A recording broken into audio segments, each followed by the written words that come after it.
percaya dan patuh sepenuhnya kepada firman Tuhan. Marilah kita membaca 2 Raja-Raja 5 ayat 1 sampai 19a. Naaman, panglima Raja Aram, adalah seorang terpandang di hadapan tuannya dan sangat disayangi, sebab oleh dia Tuhan telah memberikan kemenangan kepada orang Aram. Tetapi orang itu, seorang pahlawan tentara, sakit kusta. Orang Aram pernah keluar bergerombolan dan membawa tertawan seorang anak perempuan dari negeri Israel. Ia menjadi pelayan pada istri Naaman.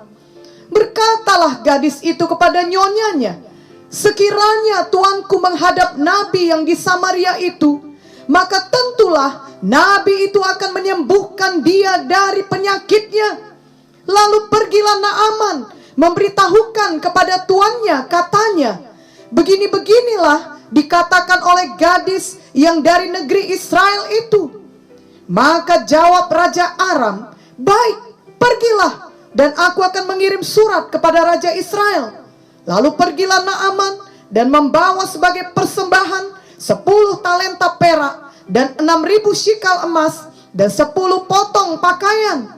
Ia menyampaikan surat itu kepada Raja Israel yang berbunyi, sesampainya surat ini kepadamu, maklumlah kiranya bahwa aku menyuruh kepadamu Naaman, pegawaiku, supaya engkau menyembuhkan dia dari penyakit kustanya. Segera sesudah Raja Israel membaca surat itu, dikoyakkannya lah pakaiannya, serta berkata, Allahkah aku ini yang dapat mematikan dan menghidupkan, sehingga orang ini mengirim pesan kepadaku, supaya aku sembuhkan seorang dari penyakit kustanya. Tetapi sesungguhnya, perhatikanlah dan lihatlah, ia mencari gara-gara terhadap aku. Segera sesudah didengar Elisa, abdi Allah itu, bahwa Raja Israel mengoyakkan pakaiannya, dikirimnyalah pesan kepada Raja. Bunyinya, mengapa engkau mengoyakkan pakaianmu? Biarlah ia datang kepadaku, supaya ia tahu bahwa ada seorang nabi di Israel. Kemudian datanglah Naaman dengan kudanya dan keretanya, lalu berhenti di depan pintu rumah Elisa.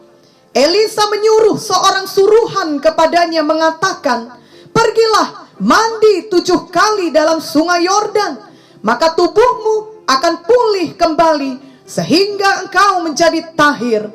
Tetapi pergilah Naaman dengan gusar sambil berkata, aku sangka bahwa setidak-tidaknya ia datang keluar dan berdiri memanggil nama Tuhan Allahnya, lalu menggerak-gerakkan tangannya di atas tempat penyakit itu, dan dengan demikian menyembuhkan penyakit kustaku. Bukankah Abana dan Parpar, sungai-sungai Damsyik, lebih baik dari segala sungai di Israel? Bukankah aku dapat mandi di sana dan menjadi tahir? Kemudian berpalinglah ia dan pergi dengan panas hati. Tetapi pegawai-pegawainya datang mendekat serta berkata kepadanya, Bapak, seandainya nabi itu menyuruh perkara yang sukar kepadamu, bukankah Bapak akan melakukannya? Apalagi sekarang ia hanya berkata kepadamu, mandilah dan engkau akan menjadi tahir. Maka turunlah ia membenamkan dirinya 7 kali dalam sungai Yordan, sesuai dengan perkataan abdi Allah itu. Lalu pulihlah tubuhnya kembali seperti tubuh seorang anak, dan ia menjadi tahir. Kemudian kembalilah ia dengan seluruh pasukannya kepada abdi Allah itu. Setelah sampai, tampillah ia ke depan Elisa dan berkata, sekarang aku tahu bahwa di seluruh bumi tidak ada Allah kecuali di Israel. Karena itu terimalah kiranya suatu pemberian dari hambamu ini. Tetapi Elisa menjawab, demi Tuhan yang hidup, yang di hadapannya aku menjadi pelayan, sesungguhnya aku tidak akan menerima apa-apa. Dan walaupun Naaman mendesaknya supaya menerima sesuatu, ia tetap menolak. Akhirnya berkatalah Naaman, jikalau demikian, biarlah diberikan kepada hamba-Mu ini tanah sebanyak muatan sepasang bagal. Sebab hamba-Mu ini tidak lagi akan mempersembahkan korban bakaran atau korban sembelihan kepada Allah lain kecuali kepada Tuhan. Dan kiranya Tuhan mengampuni hamba-Mu ini dalam perkara yang berikut.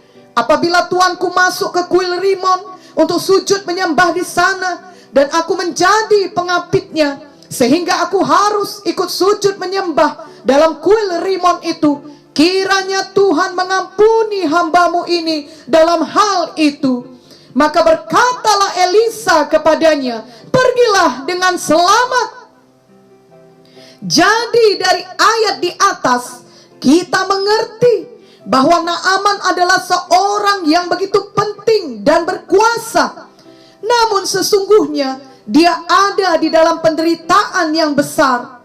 Memang dia adalah seorang panglima Raja Aram, di mana ia telah memenangkan banyak perang dan dihormati banyak orang.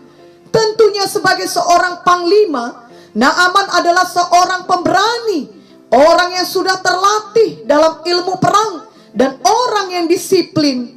Naaman juga tentunya kaya karena dia sangat disayang oleh raja. Alkitab juga menuliskan bahwa Naaman seorang yang terpandang. Namun walau dia seorang pahlawan tentara yang begitu luar biasa, dia menderita suatu penyakit yang mengerikan, suatu penyakit yang mustahil disembuhkan, karena tidak ada orang yang mampu mengobatinya pada zaman itu. Ini adalah suatu penyakit yang akan mempermalukan dia sepenuhnya. Suatu penyakit yang hanya menunggu waktu saja, di mana akhirnya dia akan menjadi tidak berfungsi lagi jika penyakit itu terus bertambah parah. Penyakit yang dideritanya adalah penyakit kusta. Penyakit ini akan nampak di seluruh tubuhnya. Bahkan bisa saja jika penyakit itu bertambah parah, maka penyakit itu akan dapat membuat jari-jari tangannya dan jari-jari kakinya rusak, sehingga akhirnya ia tidak mungkin lagi dapat melaksanakan tugasnya sebagai tentara yang handal. Jadi hanya dari luar saja Naaman masih kelihatan begitu hebat dan berkuasa. Orang-orang yang tidak mengenal dia secara pribadi akan mengatakan dia sungguh beruntung dan sungguh sukses.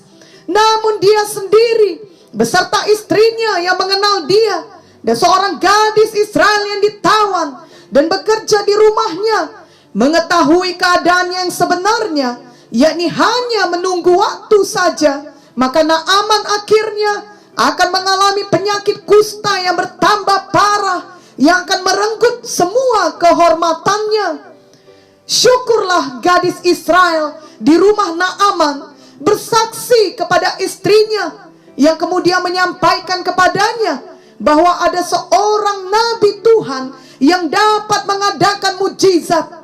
Lalu Naaman pun sungguh-sungguh percaya, sehingga kemudian ia benar-benar pergi ke rumah nabi tersebut untuk menjumpainya.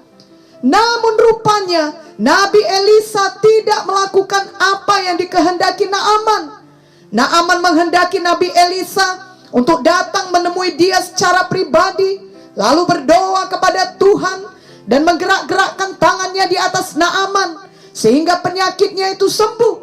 Tetapi ternyata Nabi Elisa menyuruh seseorang menyampaikan pesan kepada Naaman untuk mandi 7 kali dalam sungai Yordan, dan tubuhnya akan pulih, ia akan tahir kembali. Pada awalnya Naaman menjadi sangat marah. Naaman tentunya merasa terhina dan direndahkan, sebab biasanya dia dihormati dan ditakuti. Sekarang nabi itu bahkan tidak mau menjumpai dia secara pribadi. Dan menurut Naaman, ucapan nabi itu sungguh aneh. Itu di luar nalar Naaman. Naaman berpikir apa yang dikatakan Nabi Elisa tidak cocok dengan apa yang dibutuhkannya. Kalaupun harus mandi, maka sebaiknya dia mandi di sungai lain, seperti sungai Abana atau Parpar yang lebih baik, bukan di sungai Yordan. Naaman pun awalnya hendak pergi saja karena dia tidak percaya kepada firman Tuhan dari Nabi Elisa.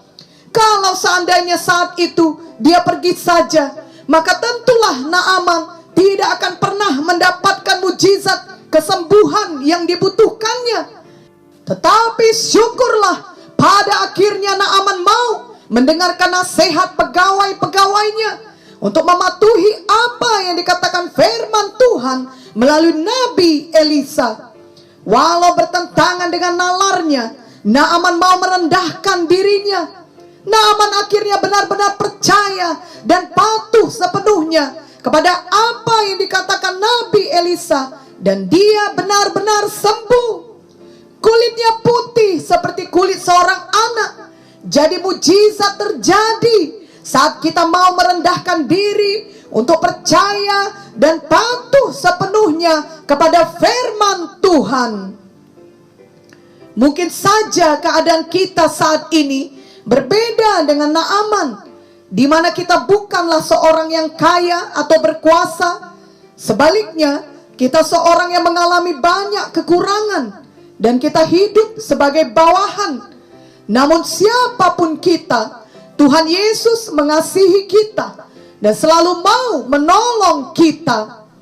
Ingatlah, seperti gadis Israel di rumah Naaman, ia sebenarnya adalah seorang hamba, seorang pelayan, seorang tawanan, namun ia berlaku sebagai seorang pemenang.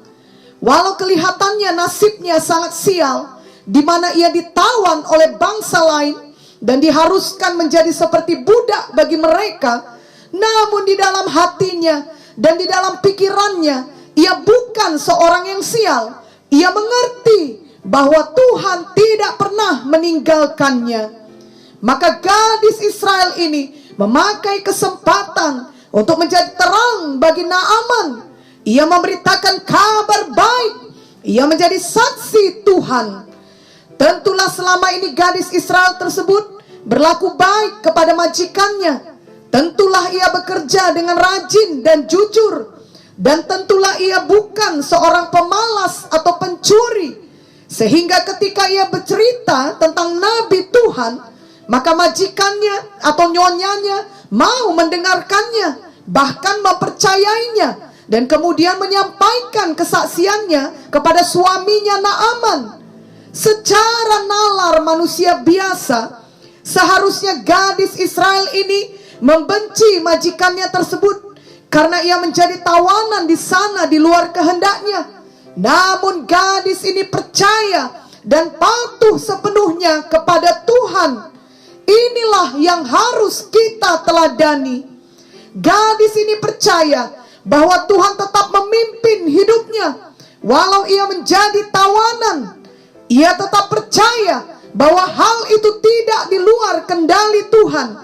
Maka ia menjalani kehidupannya dengan baik sebagai seorang bawahan dan mengusahakan kebaikan bagi tuannya. Ia patuh kepada Tuhan. Ia patuh kepada jalan Tuhan. Tentunya Tuhan yang menggerakkan hati gadis kecil ini untuk berbicara tentang Nabi Tuhan, dan ia mematuhinya.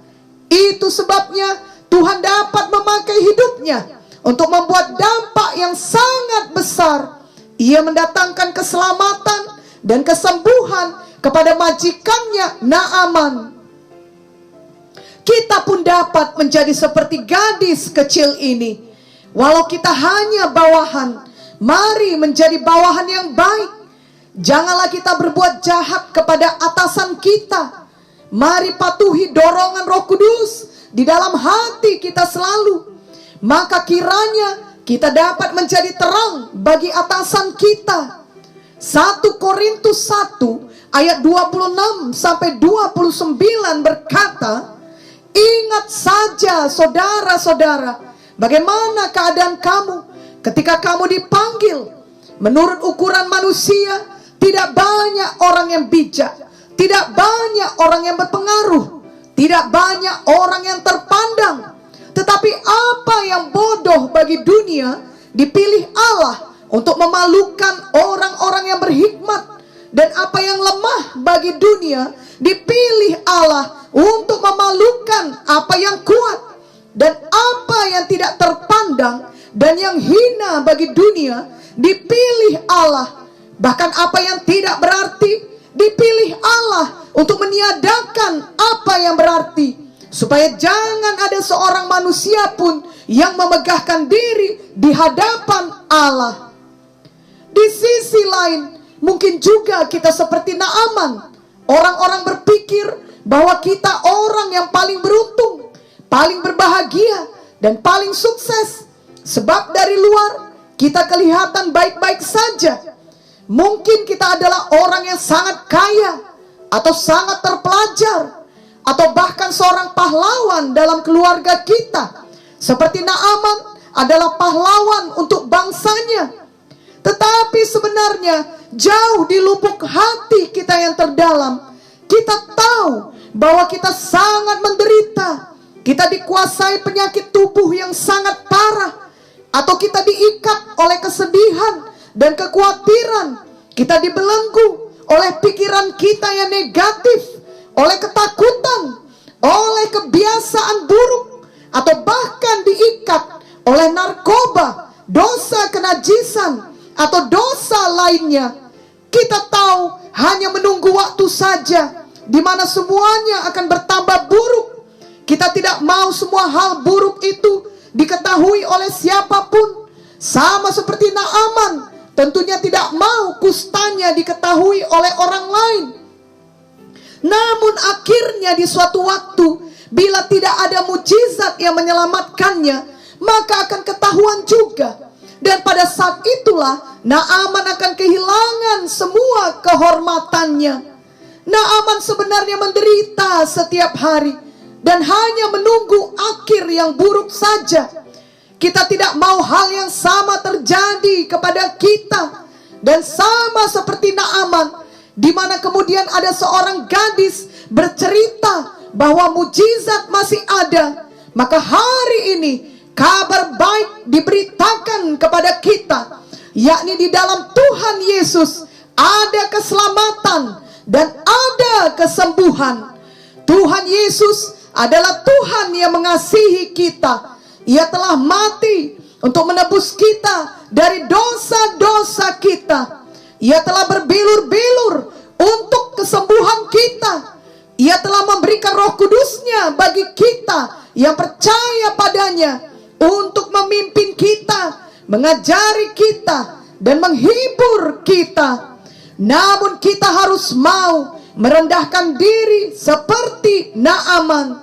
Kita harus benar-benar percaya dan patuh sepenuhnya kepada firman Tuhan, baik yang kita baca secara langsung dari Alkitab, ataupun yang kita terima dari hamba-hamba Tuhan yang dipakai Tuhan untuk menyampaikan firman-Nya. Kita harus mau patuh, sama seperti Naaman patuh kepada firman Tuhan yang diucapkan Nabi Elisa. Walau Naaman pada awalnya tersinggung, tetapi akhirnya dia berubah. Dia mau membuka hatinya dan mematuhi Elisa. Maka akhirnya dia disembuhkan. Biarlah pada hari ini semua kita memilih untuk membuka hati kepada firman Tuhan. Janganlah kita merasa tersinggung seperti yang dilakukan Naaman pada awalnya, dan kemudian terus memakai jalan kita sendiri. Dari kisah Naaman ini kita belajar bahwa sejalan dengan percaya dan patuh sepenuhnya kepada firman Tuhan, kita juga harus mau merendahkan diri. Kita tidak boleh tetap dalam kesombongan atau keangkuhan. Sebaliknya, kita harus memilih kerendahan hati. Ingatlah bahwa Naaman sebagai seorang panglima, dia tidak perlu mempercayai ucapan hamba perempuannya yang adalah bangsa yang berbeda dari dirinya. Namun ia bersikap rendah hati dengan mau mempercayainya. Juga Naaman sebagai atasan, ia tidak perlu mengikuti ucapan pegawainya atau bawahannya. Namun ternyata ia mau mendengarkan nasihat bawahannya. Naaman sebagai seorang pembesar yang biasanya dihormati orang, sesudah menempuh jarak yang begitu jauh, sebenarnya ia tidak perlu mematuhi apa kata Nabi Elisa. Namun akhirnya Naaman benar-benar mematuhi Elisa sepenuhnya. Demikianlah Tuhan dapat bekerja di dalam hidup kita juga, bila kita mau merendahkan diri dan mau percaya dan mau patuh sepenuhnya kepada firman-Nya. Ingatlah Yesaya 55 ayat 8-9 yang berkata, sebab rancanganku bukanlah rancanganmu, dan jalanmu bukanlah jalanku. Demikianlah firman Tuhan. Seperti tingginya langit dari bumi, demikianlah tingginya jalanku dari jalanmu, dan rancanganku dari rancanganmu. Jadi biarlah kita yang menundukkan diri kita kepada jalan Tuhan. Janganlah lagi pernah menjadi seperti Naaman yang awalnya tersinggung dan mau pergi saja. Sebab Naaman menginginkan Elisa menggerakkan tangannya atas dia. Tapi ternyata cara Tuhan tidak seperti yang ada di pikirannya. Tuhan menyembuhkannya ketika ia mengikuti cara Tuhan, yakni dengan mandi 7 kali di sungai Yordan. Demikian juga kiranya dalam hidup kita. Mari kita percaya dan patuh sepenuhnya kepada Tuhan dan firman-Nya. Walaupun kerap kali itu bertentangan dengan pikiran kita. Seperti tingginya langit dari bumi, demikianlah tingginya jalan Tuhan dari jalan kita. Cara Tuhan dengan cara kita. Tapi jalan Tuhan atau cara Tuhanlah yang terbaik, karena Tuhan Maha tahu. Walaupun kerap kali pikiran kita adalah hal yang baik, dan itu juga adalah pemberian Tuhan bagi kita, namun semua pikiran kita itu terbatas, sedangkan kuasa Tuhan tidak terbatas. Jadi janganlah kita justru membatasi kuasanya dengan pikiran kita, dengan ketidakpercayaan kita, dengan ketidakpatuhan kita. Marilah buat pilihan untuk selalu mempercayai jalan Tuhan dan mematuhi jalan Tuhan dengan segenap hati kita. Biarlah kita semua mau terus belajar untuk semakin rendah hati dan untuk mengakui dengan jujur bahwa jalan kita yang tadinya kita pikir adalah hal yang baik atau paling benar, ternyata begitu berbeda dengan jalan Tuhan. Marilah kita mau bertobat ketika firman Tuhan disampaikan kepada kita, dan marilah kita mau mematuhi firman tersebut. Maka kita pasti menerima kebaikan yang luar biasa dari Tuhan, sama seperti yang dialami Naaman. Sesungguhnya hal terbaik yang terjadi kepada Naaman bukanlah ketika ia sembuh dari kustanya, tetapi ketika hatinya diubahkan Tuhan. Ia bertumbuh menjadi orang yang lebih rendah hati, dan ia menjadi orang yang benar-benar percaya kepada Tuhan. Dalam 2 Raja-Raja 5 ayat 15a dan 17 dituliskan, kemudian kembalilah ia dengan seluruh pasukannya kepada abdi Allah itu. Setelah sampai, tampillah ia ke depan Elisa dan berkata, sekarang aku tahu bahwa di seluruh bumi tidak ada Allah kecuali di Israel. Akhirnya berkatalah Naaman, jikalau demikian, biarlah diberikan kepada hambamu ini tanah sebanyak muatan sepasang bagal. Sebab hambamu ini tidak lagi akan mempersembahkan korban bakaran atau korban sembelihan kepada Allah lain kecuali kepada Tuhan. Naaman benar-benar hanya percaya kepada Tuhan dan mau mengikut Tuhan dengan sepenuh hatinya, walau ia bukan bangsa Israel. Itulah kebaikan terbesar dan mujizat terbesar yang dialaminya, melebihi mujizat kesembuhan dari kustanya. Biarlah kita juga demikian halnya. Kiranya semua mujizat Tuhan yang selama ini telah kita alami, apakah itu mujizat kesembuhan, kebebasan, berkat materi dan lainnya.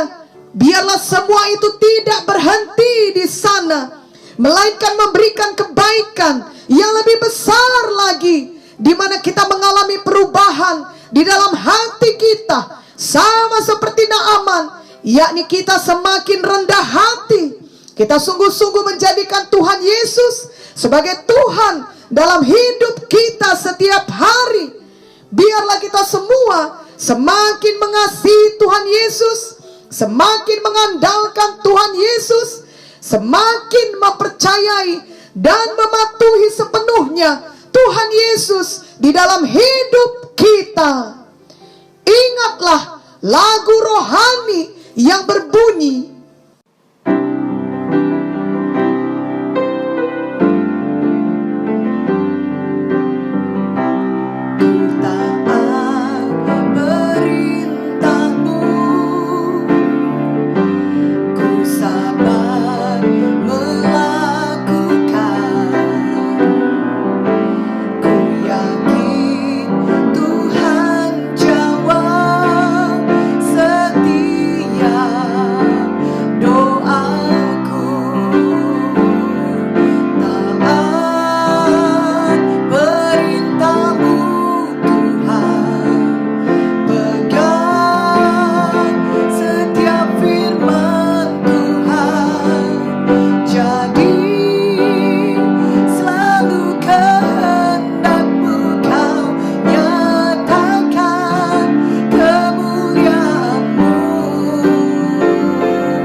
kiranya ini dijadikan bagi kita semua. Amin.